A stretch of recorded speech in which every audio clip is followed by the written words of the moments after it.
Hello everyone, welcome back to my channel. ஓம் நானும். இன்றைக்கி நம்ம பார்க்க போகிற டாபிக் என்ன அப்படின்னு சொல்லி பார்த்தீங்கன்னா, அதாவது வயிறோட அளவை வச்சு பிறக்க போகிறது ஆண் குழந்தையா பெண் குழந்தையா அப்படின்னு சொல்லி கண்டுபிடிக்கலாமா அப்படின்னு கேட்டால் கண்டிப்பாக கண்டுபிடிக்கலாங்க. அதை பற்றி தான் இன்றைக்கி நம்ம வீடியோவில் பார்க்க போகிறோம். நீங்கள் இப்போ தான் ஃபஸ்ட் டைம் என்னோடய சேனலை பார்க்குறீங்க அப்படின்னு சொன்னால் மறக்காமல் சப்ஸ்கிரைப் பண்ணிடுங்க. பக்கத்தில் இருக்க பெல் ஐக்கானே ப்ரெஸ் பண்ணிடுங்க. உங்களுக்கு இது போக வேறு ஏதாவது டவுட்ஸ் இருந்துச்சு அப்படின்னு சொன்னால் கமெண்ட்ஸில் கேளுங்க.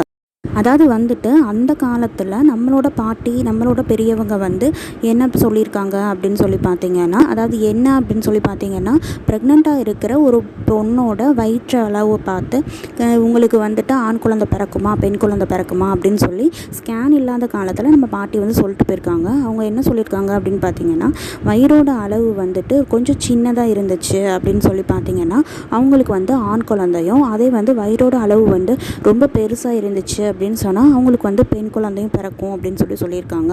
இதே என்னோடய பாட்டி என்கிட்ட சொன்ன விஷயம் என்ன அப்படின்னு சொல்லி பார்த்தீங்கன்னா, வயிற்றில் மட்டும் அதாவது அடி வயிறாக மட்டும் பெருசாக இருந்துச்சு அப்படின்னு சொன்னால் அவங்களுக்கு ஆண் குழந்தையும், அதே இடுப்பை சுற்றினா இருக்க சதைப்ப இடுப்பு கால் அது மட்டும் கொஞ்சம் பெருசாக இருந்துச்சு அப்படின்னு சொன்னால் பெண் குழந்தையும், அதாவது கம்பேர் பண்ணும்போது ஆண் குழந்தை வயிற்றில் இருந்துச்சுன்னா சின்னதாகவும், அதே பெண் குழந்தை வயிற்றில் இருந்துச்சுன்னா பெருசாகவும் இருக்குது அப்படின்னு சொன்னாங்க.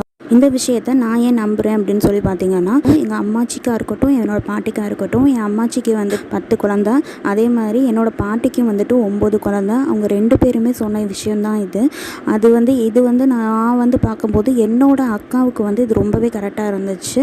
அவங்க வயிற்றோட அளவு பார்த்து சொன்னாங்க, உனக்கு பெண் குழந்தை அப்படின்னு சொன்னாங்க. அவங்க யாருக்கெல்லாம் பெண் குழந்தைன்னு சொன்னாங்களோ அவங்க எல்லாருக்குமே பெண் குழந்தை தான் பிறந்துச்சு. ஒரு பொண்ணுக்கு மட்டும்தான் ஆண் குழந்தைன்னு சொன்னாங்க, அவங்களுக்கும் ஆண் குழந்தை தான் பிறந்துச்சு.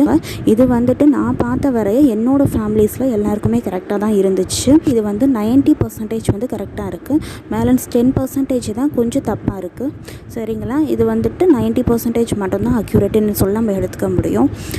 இந்த வீடியோ உங்களுக்கு பிடிச்சிருந்துச்சு அப்படின்னு சொன்னால் மறக்காமல் சப்ஸ்கிரைப் பண்ணிடுங்க. பக்கத்தில் இருக்க பெல் ஐக்கானே ப்ரெஸ் பண்ணிடுங்க.